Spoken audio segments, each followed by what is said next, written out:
নমস্কার, আমি রাজশ্রী। আমার বং সন্ন্যাসী ফ্যামিলিতে তোমাদের সবাইকে জানাই ওয়েলকাম। আবার একটা নতুন ভিডিও নিয়ে চলে এসেছি। আজ হলো কানাইয়া লাইফ কেয়ার মেডিসিনের ৭ম বার্থডে, মানে শুভ জন্মদিন আজ কানাইয়ার। Happy birthday Kanaiya, happy birthday Kanaiya, happy birthday Kanaiya life care medicine. যাই হোক, আজ আমার অফিসের বার্থডে, তো সেই জন্য একটু বেলুন টেলুন ফুলিয়ে কেক টেক কাটিং হবে, খাওয়া দাওয়া হবে। কিন্তু আজ শুক্রবার, তো সেই জন্য আমি কিছুই খাবো না। যাই হোক, সেটা পরের প্রশ্ন। আমি খাবো না তো কী হয়েছে, বাকি তো সবাই খাবে, তাই না? এই দেখো, মমতা দিয়ে হেল্প করে দিচ্ছে, স্নেহা এসছে, অমৃতা এসছে। অমৃতা অনেক বেলুন ফুলিয়ে দিয়েছে। পূজা দিয়ে একটা বেলুনও ফোলায়নি, সব কটা বেলুন সাজিয়ে দিয়েছে, মানে ওই যে ওই সুতোতে বেঁধে দিয়েছে। তারপরে আমি এখানে গান শুনছিলাম। গান না শুনলে আমার কাজটা মন মতন হয় না, সেই জন্য আমি একটু গান শুনে নিচ্ছিলাম। তারপর যা রোদ্দুর, কি বলবো আর। তারপর স্নেহা বলছে রবীন্দ্রসঙ্গীত চালাও। বলো তো, এই রোদ্দুরের মধ্যে কেউ রবীন্দ্রসঙ্গীত শোনে? উফ, কি বলবো, এত আনন্দের মধ্যেও রবীন্দ্রসঙ্গীত চালাতে বলছো। আমি জানি রবীন্দ্রসঙ্গীত একটা ভালো গান, কিন্তু এই আজকে বার্থডে পার্টিতে কোথায় ঢিকচ্যাক ঢিকচ্যাক নাচ হবে তা না, ও রবীন্দ্রসঙ্গীত চালাতে চাইছে। তারপর মমতাদি একটা লাল হলুদ বেলুন বেঁধে দিয়েছে, আমাকে বেঁধে দিয়েছে, আর আমি বললাম জয় ইস্ট বেঙ্গল, ইস্ট বেঙ্গলের জয়। তারপরে দেখলাম বৈশাখীও চলে এসেছে বেলুন ফোলাতে। ও কিন্তু বেশ ভালো ভালো বেলুনগুলো বড় বড় করে ফোলাচ্ছিল। আমার বেলুনগুলো বড়ই হচ্ছিল না, কেন কে জানে। যাই হোক, আমার বেলুনগুলো ডিসপুট ছিল, নাহলে আমার মুখে হাওয়া কম ছিল সেই জন্য। আর স্নেহা বড় বেলুনটা ফোলাচ্ছে, যেটার মধ্যে হ্যাপি বার্থডে লেখা আছে, সব থেকে বড় বেলুন। ওইটা অনেক কষ্টে ফুলিয়েছে। তারপর কেউ মানে পায়রা ছেড়েছে, কি সুন্দর লাগছিল, পায়রাগুলো উড়ে উড়ে যাচ্ছিলো, বেশ ভালো লাগছিল। তারপরে আমি মাঝে যে একটা দড়িটা নিয়ে বলো বেলুন টানাবো, সেইটারই ব্যবস্থা করছিলাম, কিন্তু কোনোভাবেই বুঝে উঠতে পারছিলাম না যে কীভাবে কী করলে হয়। অ্যাকচুয়ালি আমাদের অফিসের ছাদে না 3টে রড আছে, মানে পিছনে 2টো রড আছে, সামনের দিকে একটা রড আছে, এই পাশে একটা রড রাখা আর মিডিলে 2টো রড রাখা না খুব দরকার। এর পরের বার না এটাকে ঠিক করতে হবে। প্রত্যেকবার সাজানোর আগে আমার এটা মনেই থাকে না, প্রত্যেকবার ভাবি করবো আর প্রত্যেকবার ভুলে যাই। যাই হোক, নিচ থেকে হ্যাপি বার্থডেটা নিয়ে এলাম, দৌড়ে দৌড়ে হাঁপাতে হাঁপাতে হ্যাপি বার্থডে স্টিকারটা নিয়ে এলাম, নিয়ে এসে এখন সাজাচ্ছি। ওমা, দেখি পেঁচিয়ে গেছে। আমি কত যত্ন করে রেখে দিয়েছিলাম, কিন্তু তাও পেঁচিয়ে গেছে। হ্যাঁ, এটা আগের বছরের হ্যাপি বার্থডেরই স্টিকার, কিন্তু কী হয়েছে, আগের বছরে বলে কিছু হয় না, যখন যেটা টানানো হয় তখন সেটা নতুন হয়ে যায়, তাই না? হ্যাঁ, জামা কাপড়ের ক্ষেত্রে আলাদা। জামা কাপড়ের ক্ষেত্রে বলবো, নতুন নতুন অনুষ্ঠান এলে নতুন নতুন জামা পরা উচিত। তো যাই হোক, আমি পুরনো জামা পরে আছি আজকে, কী আর কষ্ট করে বলবো, থাক বললাম না।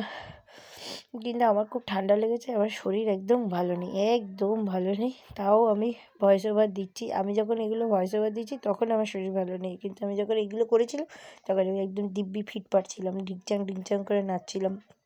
যাই হোক, ফাইনালি আমার এই বার্থডেটা এখন সাজানো হয়ে গেছে, মানে জট-টট ছাড়ানো হয়ে গেছে। তারপরে আমি এখন গান শুনছিলাম, গান শুনতে শুনতে নাচছিলাম। তারপরে আমি আর মমতা দি ঠিক করছিলাম মিডিল বরাবর, কিন্তু মিডিল বরাবর তো কিছুতেই হচ্ছে না, দেখাই যাচ্ছে না। তারপরে এই দেখো আমি নাচতে নাচতে আসছিলাম। হ্যাঁ, আমার মনে একদম আনন্দ ধরছিল না, কারণ কি, আজকে কানিহার বার্থডে, আর কারোর বার্থডে হলে আমার নাচতে না খুব ভালো লাগে। দেখো ভূতের মতন আমি ঘুরছিলাম, হ্যাঁ হ্যাঁ, এবার ঘুরছিলাম, এবার আমার মাথাটা বন বন করছিল।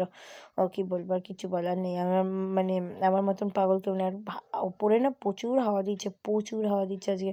মমতাদিকে বললাম, ও মমতাদি একটু তুমি হাতটা ঘোরাও, আমি একটু নিচে নিই। মমতাদি বলল, মানে কাজ বাজ না থাকলে যা থাকে ওই আর কি, মানে একটুখানি নিচে নিলাম, মমতাদি একটু নিচে নিলাম আমার সাথে।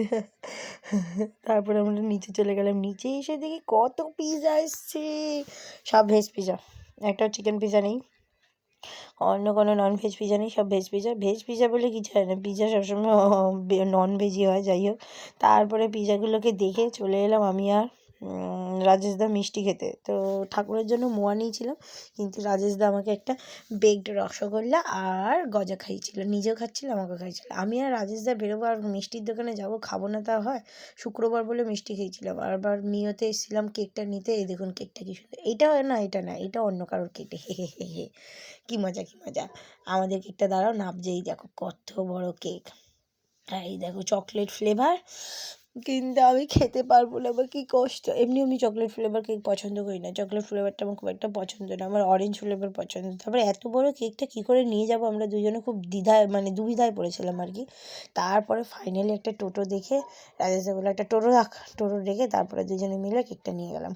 তারপরে এই দেখো পুরো কেকটার লুক কী সুন্দর হয়েছে না, ভালো লাগছে। কিন্তু 7th ইয়ারে ভালো সুন্দর কেক বানিয়েছিল। আগের বার 6th ইয়ারে ছিল 6 লেখা, এবার চৌকোর মধ্যে দিয়েছে, খুব সুন্দর হয়েছে, আর অনেকটা বড়ও হয়েছে কেকটা। কেকটা সবার হয়ে যাবে। সবার হয়ে গিয়েও অনেকটা বেঁচে ছিল, তারপরেও সবাইকে দুবার করে সুচন্দিতা, গৌতমী ওরা সবাই দুবার করে দিয়ে চলে যায়। Happy birthday to you Kanaiya, life care medicine, happy birthday to you. সবার তরফ থেকে ধ্রুব আজকে কেক কাটছে, ধ্রুব আর অশেষ মিলে কেক কাটলো, আমরা সবাইকে দিয়ে দিলাম। তারপরে কেক টেক কাটিং করে বেশ ভালো লাগছিলো, সবাই মিলে ওপরে এসেছিলো, ছবি তুলেছি। সবাই কি একটা ক্যামেরা ধরে বলো তো, তার মধ্যে ছবি তোলার লোক নেই, কী আর বলবো কষ্টের কথা। তারপরে দেখো ও অনেকক্ষণ ধরে এটাকে ফাটাবে বলে ওয়েট করেছিল, ওই ফাটিয়েছে। তারপরে দেখো গৌতমী আমাদের পিজাটা নিয়ে চলে যাচ্ছিলো, আমি বললাম কোথায় নিয়ে যাচ্ছিস, দিবি না? বলে তুমি তো আজকে খাবে না, তাহলে দেবো কেন তোমাকে? যাই হোক, তারপরে দেখো গালের মধ্যে কেক খাইনি, কিন্তু গালের মধ্যে ক্রিমটা লাগিয়ে দিল, কোনো মানে হয়? কী বলবো। না বাবা, ওকে বেশি দেখাবো না, ওকে বেশি দেখালে আবার আমাকে খ্যাঁকে করে চিল্লাবে আমার উপর। আমি তোমাকে বলেছি না আমি ভিডিওতে আসি না। যাই হোক, মমতা দি হাই করে দিল, সবাই হাই করে দেবেন মমতা দিকে একটু। আর এই দেখো এরা দুজন খেতে বসছিল, এরা হাফ খেয়ে উঠে গেছিলো কেক কাটিংয়ের ওখানে, বাকি খাবারটা আবার পরে এসে খেতে বসছি। কেউ পিজাটা খায়নি, পিজাটা বললো সবাই সন্ধ্যেবেলা খাবে, আর আমি আমার পিজাটা নিয়ে বাড়ি চলে যাব, রবিবার খাবো। রবিবার এটাকে চাটুতে গরম করব, গরম করে তারপর খাবো। কী সুন্দর না পিজাটা, কিন্তু আমার এই কর্নগুলো একদম ভালো লাগে না। যাই হোক, তারপর দাদা এসে কোথা থেকে এলো, এসে কতগুলো প্রসাদ দিল, আমি বসে বসে নারকেল নাড়ু খেলাম। ওরা সবাই পিৎজা খেলো, কেক খেলো, আমি বসে বসে নারকেল নাড়ু খেলাম।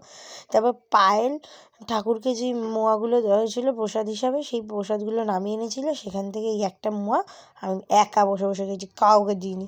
বাকিগুলো সবাইকে দিয়ে দিয়েছে, মমতা দি বাকিগুলো দিয়ে দিয়েছে। যাই হোক, ভালো লাগলে অবশ্যই লাইক সাবস্ক্রাইব করবে। রাধে রাধে।